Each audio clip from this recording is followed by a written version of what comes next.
Dynamic think tank की जरूरत है हमको। वो तरह तरह के पैरामीटर्स पर इंडियन इकोनॉमी को स्टडी करे, अलग अलग राज्यों की इकोनॉमी को स्टडी करे, उनके लिए तरह तरह के पैरामीटर गोल सेट करे, ताकि राज्य उन गोल को पाने में प्रयत्न करें, प्रयास करें, और उन प्रयत्नों में केंद्र सरकार उनको पैसे से, आर्थिक संसाधनों से मदद करे। ये मॉडल ज्यादा बेहतर होगा।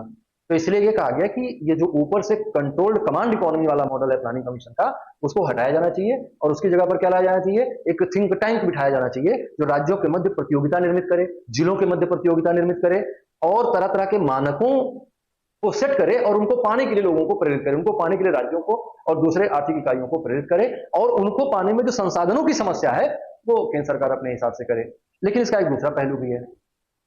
दूसरा पहलू क्या है कि सारा पैसा केंद्र सरकार के हाथ में आ गया, और राज्यों को क्या अनुदान दिया जाना है, राज्यों को योजनाओं के संचालन के लिए कितना पैसा दिया जाना है, ये निर्भर करेगा इस बात पर कि राज्य का केंद्र सरकार के साथ कैसा संबंध है। अगर राज्य में उसी राजनीतिक दल की सरकार है और केंद्र में भी उसी राजनीतिक दल की सरकार है, तब तो ये बहुत बढ़िया से चलेगा, जिसको मोदी जी डबल इंजन सरकार कहते हैं।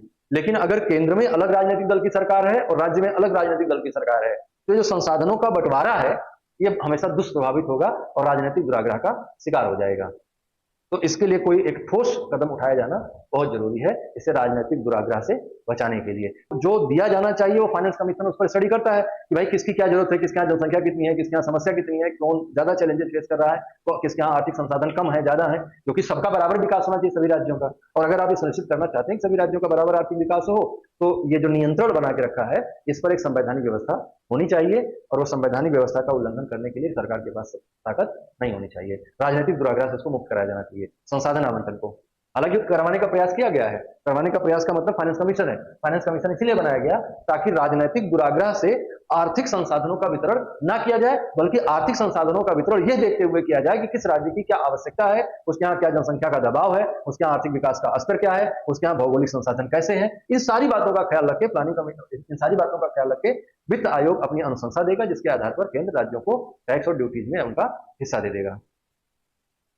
लेकिन वैसा हो नहीं पाता। फाइनेंस कमीशन की बात तो मानी जाती है, लेकिन ये कंट्रोल करता है केंद्र सरकार यहाँ पे फाइनेंसेस को। और आर्थिक विकास के लिए राज्य सरकार योजना चाहे जितना बना ले, लेकिन केंद्र पैसा नहीं देगा तो कुछ नहीं हो पाएगा। और केंद्र पैसा देगा कैसे, अपने अपने इंटरेस्ट को ध्यान में रखते हुए। केंद्र अपने हितों को ध्यान में रखते हुए राज्यों को पैसा देगा।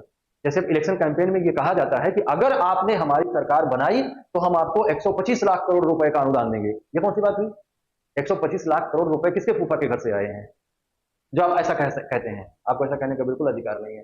वो पैसा पब्लिक का है, और पब्लिक में एक नियम के अनुसार डिस्ट्रीब्यूट होना चाहिए।